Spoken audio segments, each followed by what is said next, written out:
ভারতবর্ষের প্রধানমন্ত্রী নরেন্দ্র মোদী, যশস্বী নরেন্দ্র মোদী আজকে নদিয়ার মাটিতে আসছে।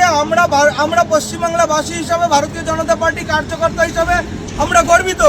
কিন্তু আজকে দেখুন, এই ভারতবর্ষেরই রাজ্য হচ্ছে পশ্চিমবাংলা। সেই পশ্চিমবাংলায় নরেন্দ্র মোদী আসছেন, সেই নরেন্দ্র মোদীকে গো ব্যাক স্লোগান দিয়েছে। এই গো ব্যাক স্লোগান দেওয়ার কার হিম্মত দিয়েছে? সেটি ভারতবর্ষের প্রধানমন্ত্রী না। এরকম আমরা কিছু মানি না। আজকে প্রধানমন্ত্রী যদি ভারতে না আসতে পারে, তাহলে আমরা মনে করি আগামী দিনে এর একটা বড় জবাব পাবে। সমস্ত ভেঙে তছনছ করে দেওয়া হবে, কিচ্ছু থাকবে না। আজকে দেখুন জগন্নাথ সরকারকে কিভাবে করেছে।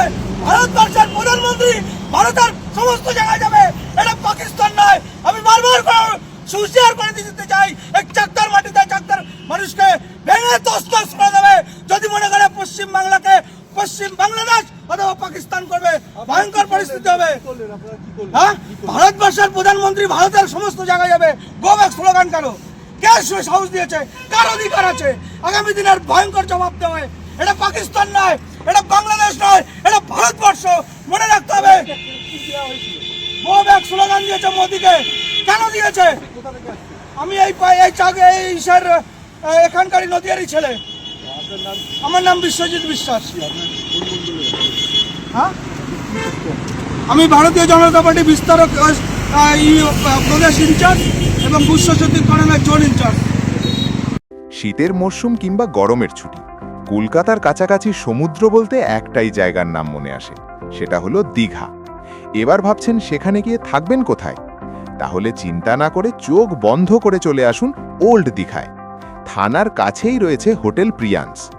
এই হোটেল থেকে সমুদ্রের দূরত্ব মাত্র 2 মিনিট।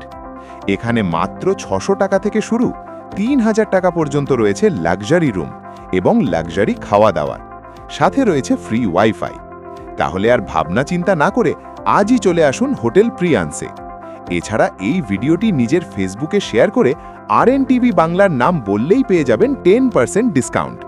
তাহলে এখনই ভিডিওতে দেওয়া নম্বরে কল করুন আর ঘুরে আসুন দীঘার সমুদ্র সৈকত।